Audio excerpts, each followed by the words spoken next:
Eh, Queridos estudiantes, buenas tardes. Bienvenidos a una clase más de Fundamentos de Filosofía Política. Estamos revisando los principios de la justicia de Rawls. Mejor dicho, ya vimos los tres principios y estamos en la crítica que hace Nozick a los principios normados en general. A ver, el primer principio, la primera crítica que hace Nozick a los principios normados, es decir, a todos aquellos que se enuncian indicando que dar a cada uno según su, por ejemplo, aporte, incurren en un primer problema y es el de que solo se concentran en el recibir. Es decir, que toma a las cosas como si fueran caídas del cielo, ignorando a los productores. La segunda crítica es la de que interfieren con la libertad y me quedé ahí. Les denuncié el ejemplo de Chamberlain, que en un periodo de 6 meses, por transferencia voluntaria de los aficionados, que a quienes les encanta verle jugar, termina con una enorme cantidad de dinero que podría estar en contra de, por ejemplo, principios igualitarios.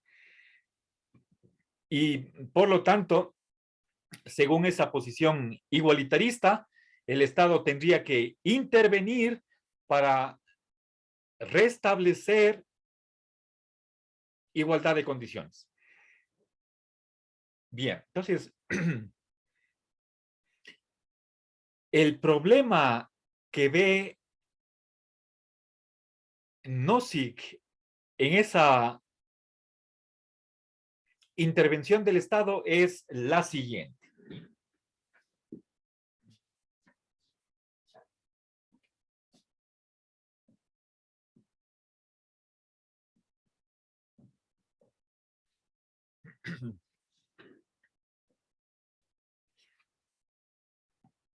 A ver, si yo quisiera resumir el problema que presenta este ejemplo puesto por el propio Nozick, es el de que hay una distribución desigual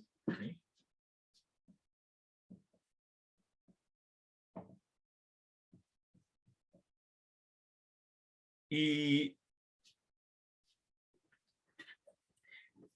esta situación entraña o acarrea una intervención del Estado para redistribuir.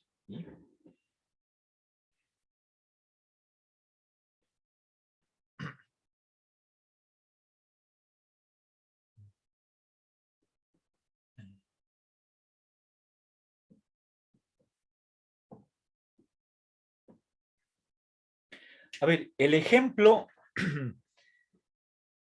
si es que lo consideramos al detalle, es, podemos decir, bastante grave, eh, por la siguiente razón.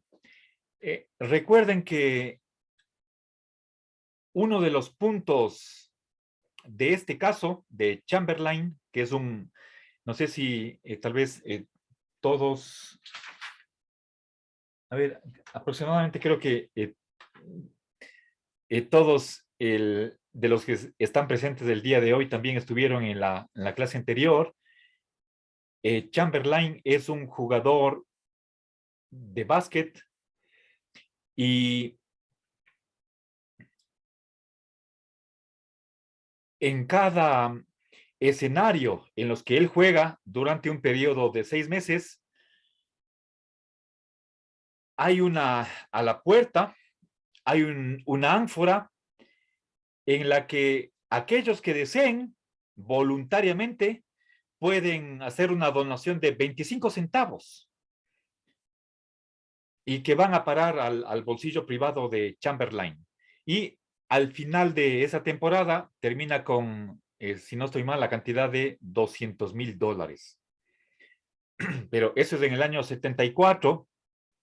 Nosotros tendríamos que hacer los cálculos para, de acuerdo a la inflación, en el periodo que nos distancia del año 74, ¿a cuánto equivaldría esa cantidad? Pero imaginémonos una cantidad enorme y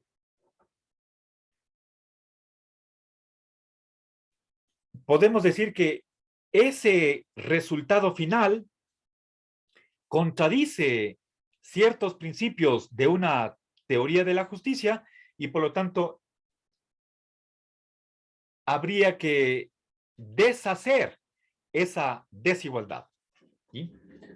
A ver, verán, esta redistribución es gracias a una intervención del Estado. ¿Sí?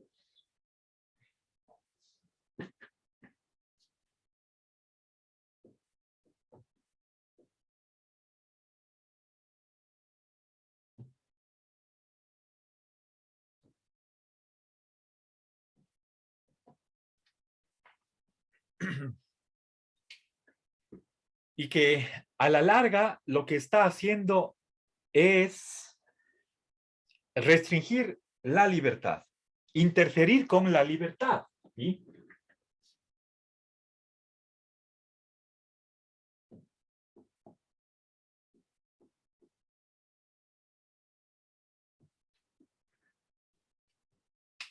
A ver, quiero aclarar esto para que quede entendido. Verán, les decía que cada persona que desee va a hacer un depósito de 25 centavos, pero 25 centavos es, digamos, nada.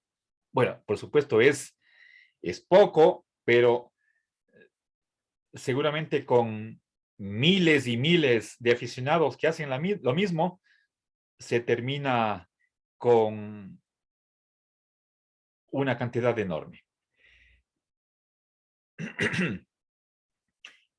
eh, se supone que hay ahí unos como 800,000 espectadores que han hecho esa donación para que Chamberlain se enriquezca.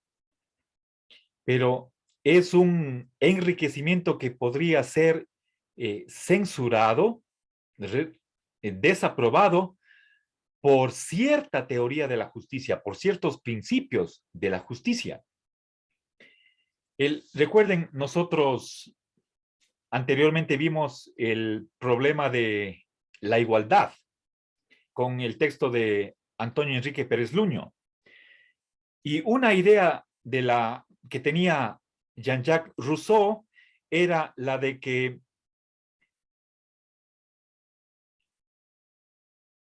la distinción o la diferencia económica entre las personas acarrea diferencia de poder.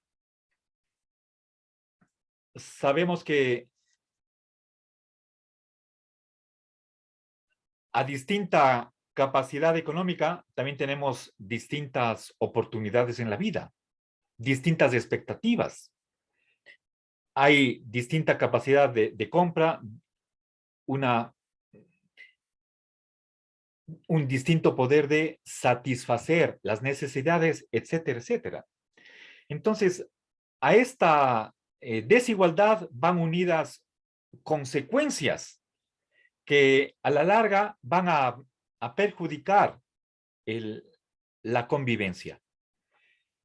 Entonces, desde este punto de vista igualitarista, el Estado tendría que hacer algo para prevenir todas esas consecuencias que son indeseables. Bien, ahora ¿Qué es lo que piensa Nozick al respecto? Él dice que no ve cuál es la razón de que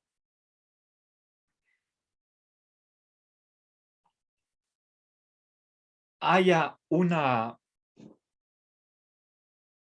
corrección de esos resultados. ¿Por qué hay que hacerse una redistribución? ¿Sí? Aquí, fíjense, en primer lugar estoy hablando de una simple distribución y en segundo lugar de una redistribución. ¿Sí? sea, distribuir de nuevo. Verán, o sea,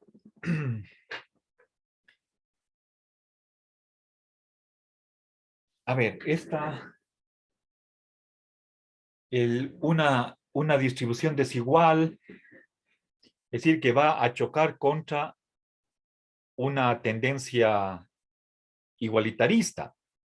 El Robert Nozick piensa de la siguiente manera.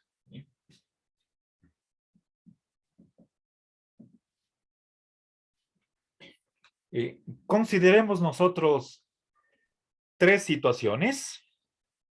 Una primera inicial, ¿sí? Es decir, suponemos que las posesiones que tienen las personas o la gente al inicio de este proceso son justas. Luego, en una segunda etapa, sucede la transferencia. ¿Sí? O si quieren, en vez de inicio voy a poner origen, ¿sí? Para hacer referencia a la posición original. ¿Sí? Bien, entonces, en una primera fase, todos por justicia tienen derecho a sus posesiones. Luego, en segundo lugar, interviene una transferencia que, como he insistido, no está hecha a la fuerza. Nadie está obligado a depositar 25 centavos para verle a Chamberlain. El que desea lo hace. Quien no, no lo hace y no pasa nada. Y finalmente, tenemos una última fase que es digamos, el resultado final. ¿Sí? Bien, ahora, el resultado final es que Chamberlain se enriquece muchísimo y podemos decir, alcanza una fortuna que está por encima del promedio de la gente. Eso puede tener consecuencias perjudiciales para la sociedad, pero Robert Nozick pregunta, ¿por qué pensamos de esa manera? Si es que concedemos que en la primera etapa todos tenían derecho a sus posiciones, por lo tanto esa es una situación justa, y si la transferencia fue voluntaria, ¿sí? Entonces también el proceso de cambio es justo, ¿sí? Y finalmente, si es que a lo que es justo le modificamos de una manera justa, el resultado también tendría que ser justo. ¿Sí? Entonces, ¿cómo así el Estado tendría que impedir que cada persona done 25 centavos? Tomando en cuenta que esa donación va a producir desigualdad. Entonces, ¿de dónde saldría la justicia? Perdón, la injusticia. ¿Sí? Se cree que, por supuesto, desde una visión igualitarista, en la que se trata de reducir la desigualdad tendiendo hacia la igualdad, el ideal sería eliminar la diferencia entre ricos y pobres, o por lo menos acercarnos lo más posible a esa meta, a ese objetivo. Y si es que Chamberlain se enriquece demasiado, entonces eso va a chocar con el igualitarismo. Pero Nozick es anti-igualitarista y cuestiona en base a qué principios vamos a evaluar negativamente ese resultado final. Pero en términos de la justicia, no habría razón para cuestionar ese resultado que surge de una situación original que reconocemos que es justa y además esa situación inicial es modificada mediante un procedimiento justo. Y justicia más justicia tiene que dar justicia. ¿Sí? Entonces, el Estado hace mal al tratar de corregir lo que desde un punto de vista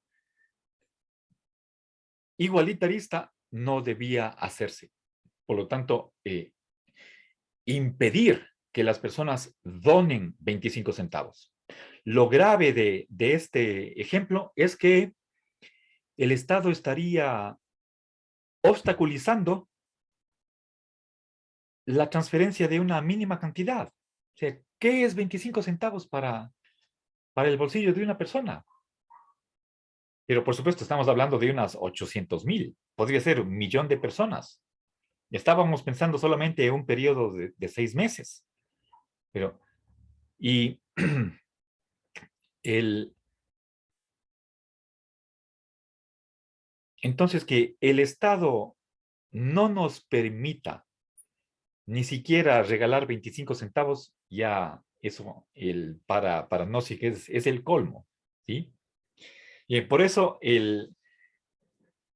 esta es la crítica que hace él, que al momento de hacer una redistribución, el Estado estaría interfiriendo con la libertad, que es el valor máximo para este pensador. Avancemos. Una tercera crítica es la de que los principios normados quitan el derecho a disponer de lo que uno tiene.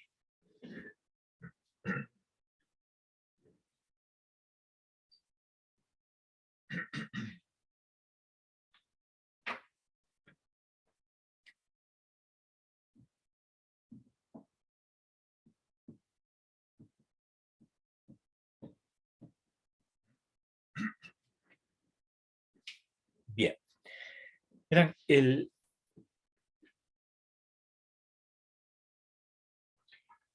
el derecho a la propiedad tiene o faculta al propietario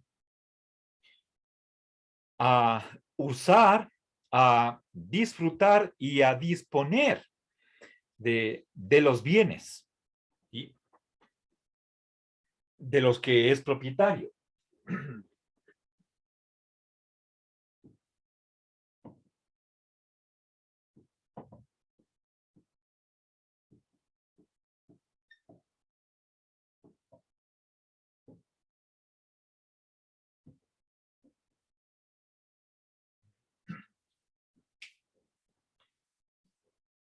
Bien, pensemos en usar, ¿sí? Por ejemplo,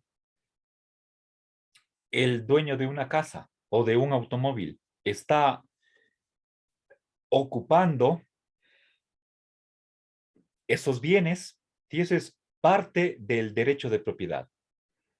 El usar la ropa, etcétera. El segundo subderecho es cuando pensamos en una propiedad que produce ganancias. Pensemos, por ejemplo, en una casa rentera o en un apartamento. Cada mes está generando un determinado ingreso y ese dinero va al propietario. Y eso es el disfrute. Si es que fuera un terreno, le podemos cultivar y al final cosechar los frutos. Podemos venderlos. Eso es recibir lo que produce la propiedad. ¿Sí? Eso es disfrutar de eso. Y finalmente, otro componente de la propiedad, según Nozick, es el de asignarle un determinado destino, un fin a la propiedad, el que uno desee. Y esta capacidad simplemente es un componente del derecho a la propiedad. Ahora, en el caso de Chamberlain, si es que por, por este acto de regalar 25 centavos se enriquece Chamberlain y se genera una desigualdad que va a entrar en conflicto con ciertos principios de la justicia desde un punto de vista, por ejemplo, igualitarista. Esa situación, ese resultado final, generaría la intervención del Estado. Y lo cual querría decir que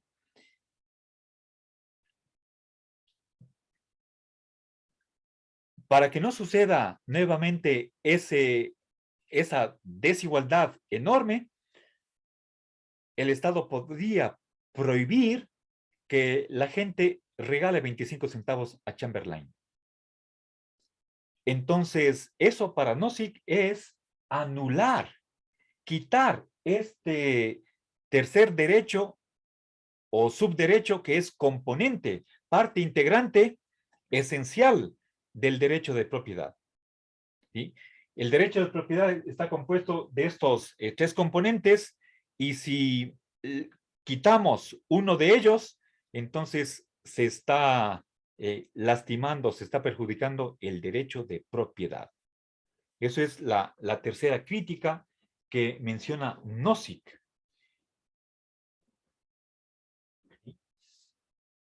Bien, entonces él estaría lesionando los principios normados siempre que en la sociedad se llegue a una situación que no se ajuste a sus principios de la justicia, entonces realiza una intervención estatal para implementar los correctivos necesarios y volver a una situación en la que todo esté de acuerdo con sus principios normados. Eso trae como consecuencia el de que las personas no pueden hacer cualquier cosa con lo que tienen, ¿sí? Entonces le están suprimiendo este último elemento del derecho de propiedad.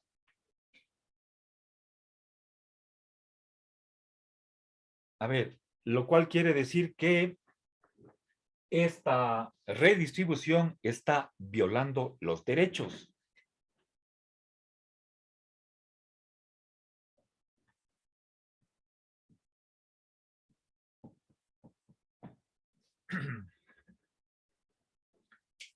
Bueno, y finalmente, una cuarta crítica que señala Nozick es el de que si es que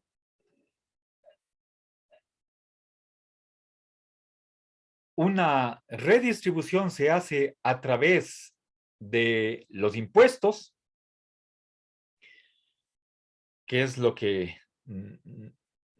una de las vías por las cuales normalmente se hace esta redistribución. Por ejemplo, que mensualmente en todas las instituciones públicas que pertenecen al Estado se descuente un porcentaje del sueldo a cada uno de los servidores públicos, y con ese dinero recaudado financiar los servicios sociales que mantiene el Estado. Nuestra propia universidad, por ejemplo, está financiada en parte por los impuestos. Igual podríamos decir por el hospital del IES, hospital regional, etcétera.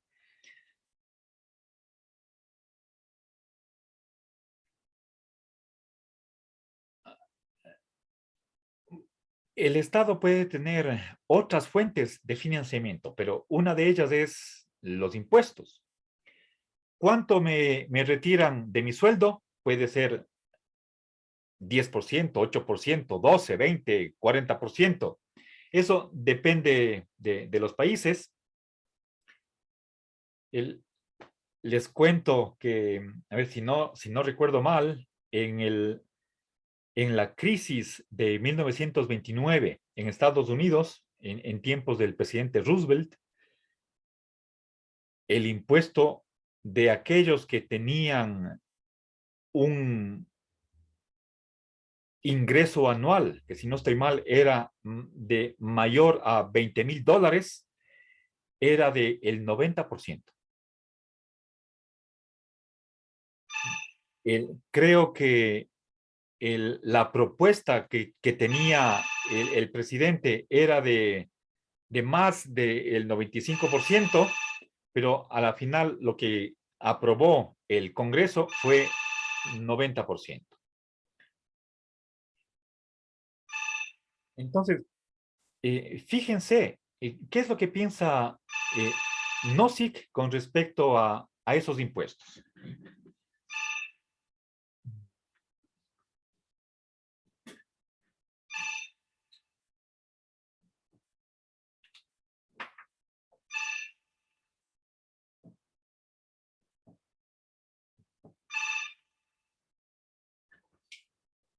Eh, el Nozick cree que esos impuestos esclavizan a la gente, ¿sí?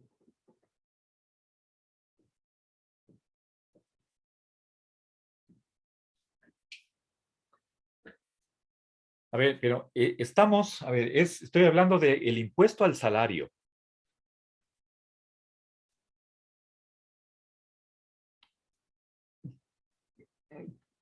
Con ese dinero recaudado, el Estado puede prestar sus servicios públicos, servicios sociales, como podría ser de educación, salud u, u otros, para beneficio de toda la sociedad.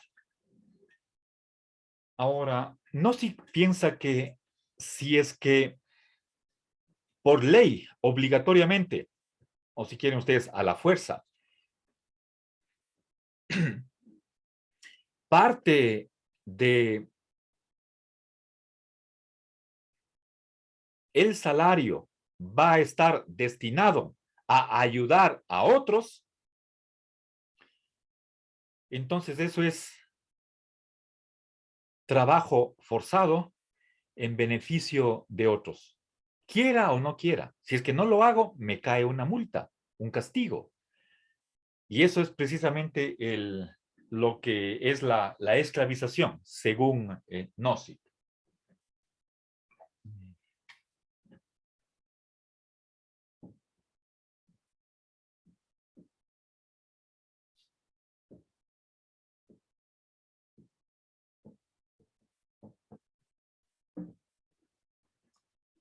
A ver, una cosa es que el gobierno solicite una donación, puede apelar a la generosidad, a la compasión, al buen corazón de cada uno y pedir un 10% o simplemente una cantidad voluntaria. Pero otra cosa es decir que el, toda persona que tenga un ingreso anual mayor a, digamos, por ejemplo, $12,000, entonces está obligado a pagar un determinado porcentaje al Estado. Cuando lo hace por medio de la ley, entonces está sancionando los incumplimientos. Piensen, por ejemplo, lo que sucedió con el gobierno de Correa, incautó la propiedad a Álvaro Noboa, la Clementina, porque Noboa no pagaba impuestos. Entonces, eso no por un capricho, un antojo del presidente, sino porque la ley estipulaba una determinada sanción. Y eso tiene que estar con una resolución judicial en la cual un proceso que supuestamente es justo y en el cual seguramente Álvaro Noboa o su equipo jurídico haya ejercido la legítima defensa para impedir esa sanción. Y bueno, esa propiedad fue dada a los trabajadores. Eso como algo legal, por no pagar impuestos. Eso para Nozick es nuevamente una violación de derechos. Y aquí está detrás de la esclavización significa quitar la libertad, obligarme a que trabaje para beneficiar a otros. ¿Sí? Bien, ahora, Nozick tiene unas críticas contra Rawls específicamente. Estas 4 críticas son hacia todo principio normado. Y es lo que puse acá. ¿Sí? Ahora, veamos para terminar esta primera hora las críticas que lanza Nozick específicamente a Rawls.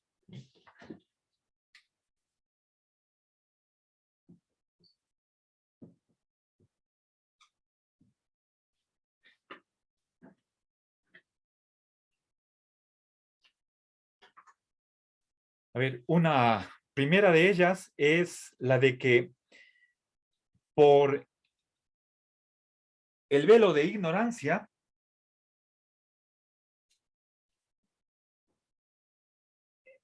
explícitamente se excluye una concepción de los títulos.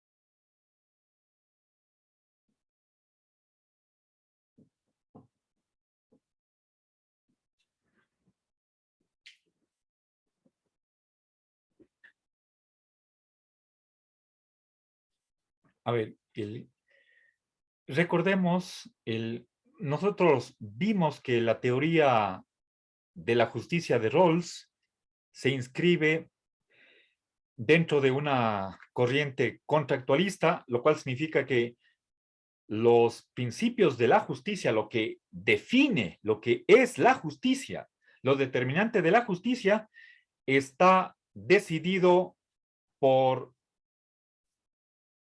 unanimidad, por consenso de todos los participantes en una gran asamblea imaginaria. Entonces, se hace depender lo que es justo o injusto de lo que decidan las personas mediante un procedimiento racional. Se supone que quienes participan en esa reunión no saben quiénes son, qué posición ocupan en la escala social y de esa manera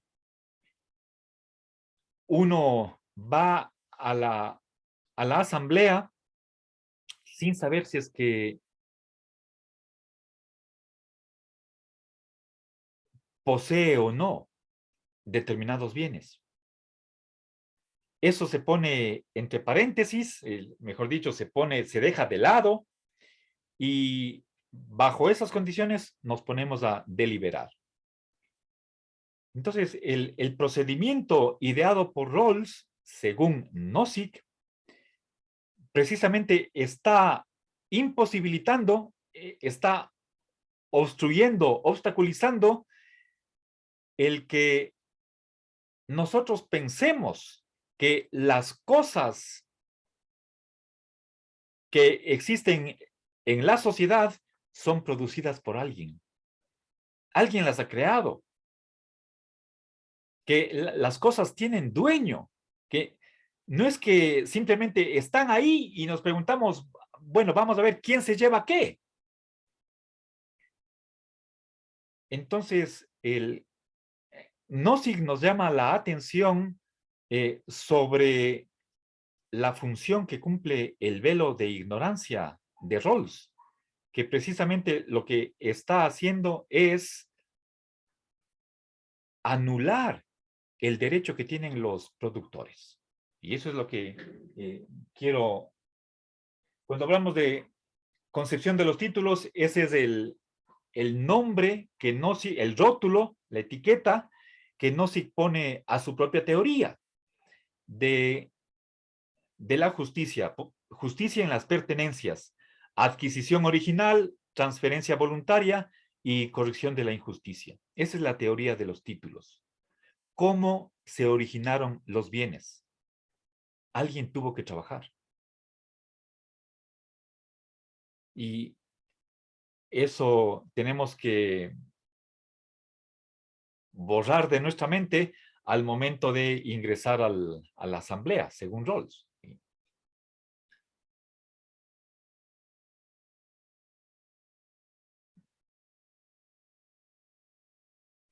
Ahora, otro inconveniente que Nozick ve en Rawls es el de que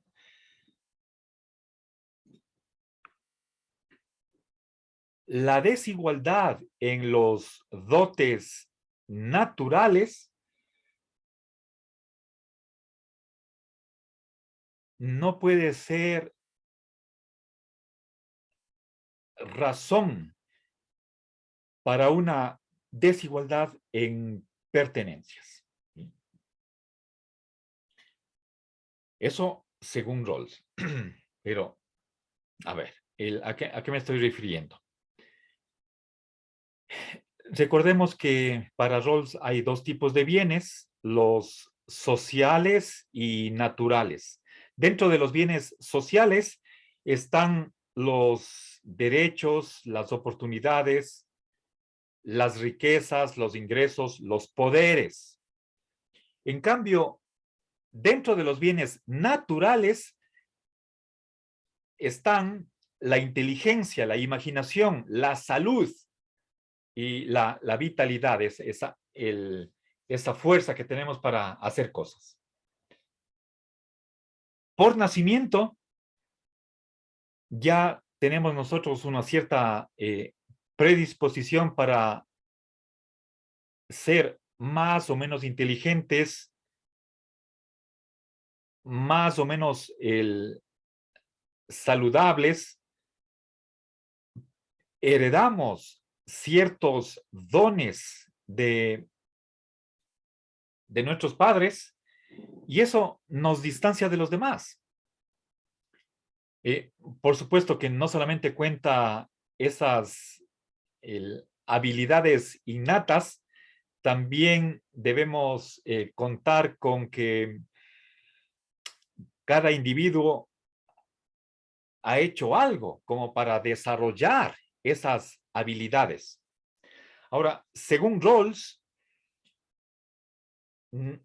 según los principios de la justicia de Rawls, y sobre todo el segundo principio, nadie puede sacar una ventaja de sus propios dotes sin beneficiar a los que se encuentran más abajo en la escala social.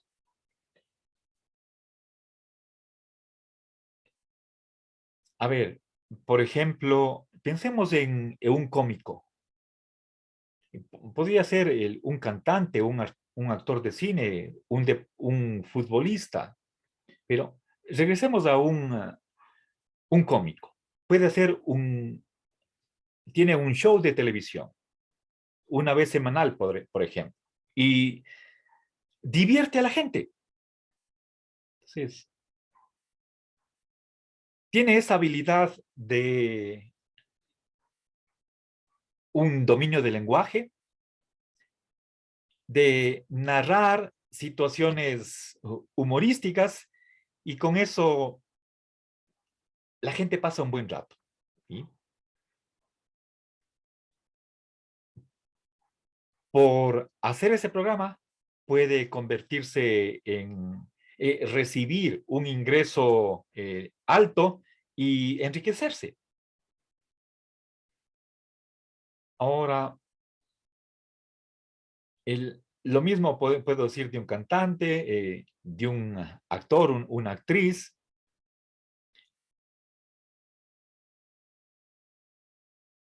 Rawls condicionaría ese enriquecimiento, que puede ser el fabuloso, a que haga algo para elevar la calidad de vida de los que están ocupando las escalas inferiores en la sociedad. Limitar el enriquecimiento. Ese es Rawls. Ahora, Nozick obviamente no puede estar de acuerdo con eso, y eh, simplemente eleva su queja y desaprueba ese hecho de que la justicia tenga que enderezar incluso esa distribución que se suele llamar de la lotería natural, de que por nacimiento, es decir, sin intervención de la voluntad de uno, ya llegamos al mundo en una cierta, por ejemplo, familia, y con determinadas habilidades o no, de las que, según Nozick, cada uno podría aprovecharse libremente, sin que tenga que someterse a directrices de los principios de la justicia.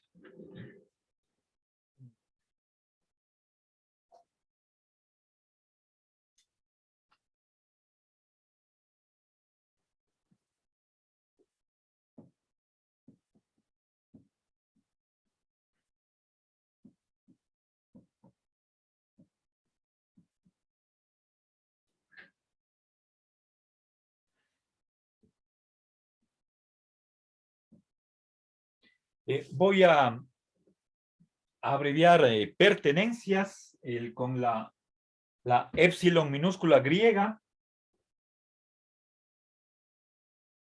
¿Sí?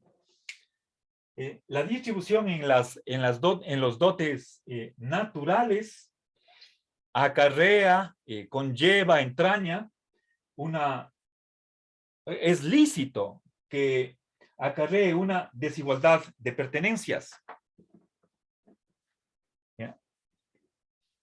Quien ha sido capaz de desarrollar ciertas virtualidades, ciertas potencialidades, entonces tendría derecho a recibir una retribución social mayor, si es que esta sociedad lo considera meritorio. Piensen en un futbolista, cuánto puede ganar, y etcétera, etcétera.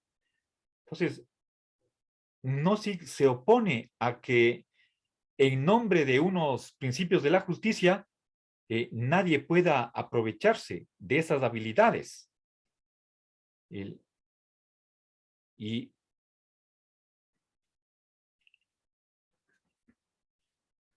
bueno, entonces aquí estoy simplemente presentando el punto de vista opuesto que tiene Nozick frente a una de las posiciones de Rawls. Ahora, quisiera en este momento, como aclaración, indicar qué concepción tiene Nozick de lo que es un derecho.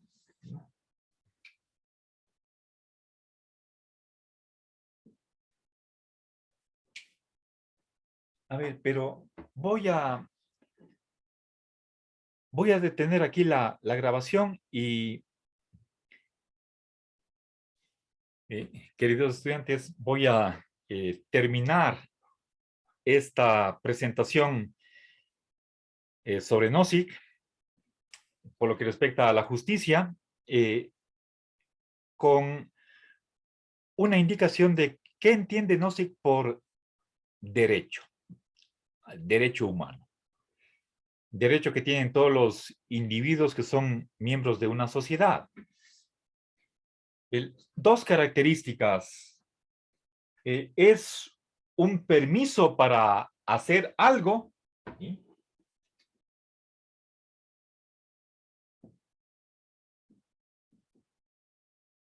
Para hacer algo. O podríamos nosotros tal vez extender esa idea. No solamente es cuestión de hacer, que se nos autorice hacer, es decir, ejecutar ciertas acciones, sino también para ser algo o para tener algo. Entonces, eso es, en primer lugar, un derecho, y a lo cual se sobreañade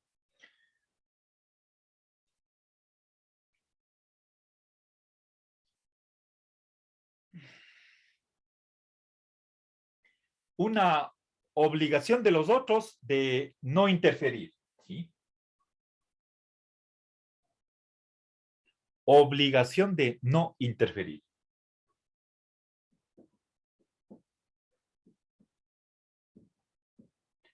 ¿Ya? Bueno,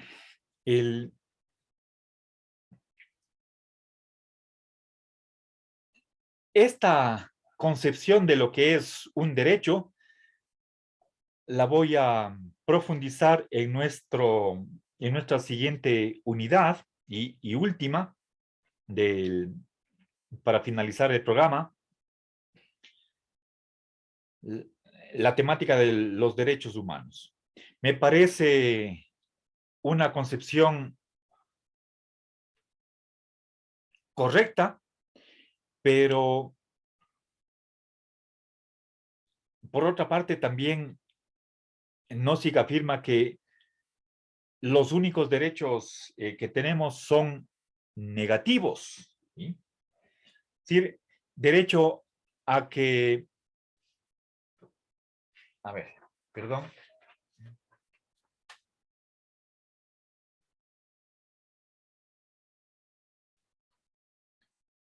a que no nos engañen, o a que derecho a la libertad, a que no nos fuercen a hacer cosas que no queremos. Bueno.